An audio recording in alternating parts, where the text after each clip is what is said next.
Welcome back to the Talking Baby podcast. Joining me once again this week is the only person I know whose entire body has a beard. Thanks for being here again. Well, to be honest, the only other thing I had on the schedule for today was to eat the food out of my bowl, and I've already done that, so my day was pretty wide open. Ooh, I'm glad you mentioned food because you were eating recently and I was watching you. I think it was yesterday or an hour ago or tomorrow. I don't really understand how time works yet. I'm a baby. But anyway, I was watching you and I noticed that the food that you eat is very different than the food that I eat. Yes, it's very different. And for what it's worth, I also struggle with the concept of time. Anything that's not happening right now really confuses me. Same. I'm really hoping it improves over the past few years. So anyway, here's the thing I noticed. The food that you eat doesn't come out of a person like my food does. Which I just assumed that was standard practice. You know, I figured that when anyone was hungry, you know, you make the crying sound, wah, wah, and then a larger person picks you up, puts the food sacks that they have attached to their chest into your mouth, and boom, you're eating. But the more I look around, the more I'm like, wait, is it just me doing this? Am I a weirdo? Oh yeah, it's definitely just you. And yes, you are a weirdo. But like, you're weird in so many other ways that's almost like the least weird thing about you. Really? What are other things that are weird about me? I mean, for one, you puke all the time, nonstop. Like, I'll puke once in a while if I eat my own poo or whatever. What's that now?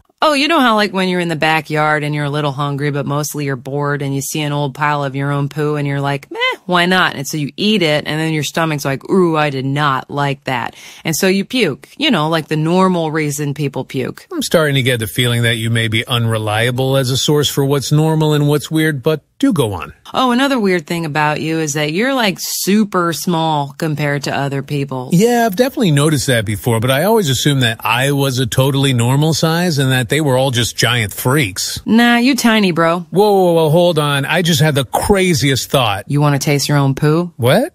No. Yeah, no, that's not what I was thinking either. Anyway, so I'm like not a big conspiracy person, but do you think it's possible that I will one day grow into being a giant freak like them? Look, I'm not an expert or anything, but because right now you are the size that you are, I think I can say with absolute certainty that that's the size you're always gonna be. Oh, okay, that's a relief. Because honestly, between you and I, being this size is a pretty great gig. Like, I don't have to do anything. Like, right now, I'm feeling a little hungry, so I'm gonna do the whole crying thing in a second. And dude, within a minute, I'll have a warm food sack in my mouth. It's kind of the best. Yeah, I'm also hungry, so I'm going to go out into the backyard. Why are you going into the backyard if you're hungry?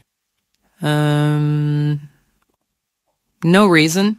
Right, and I'm the weird one. I guess we're both going to be puking in a few minutes. Whoa, am I starting to understand how time works?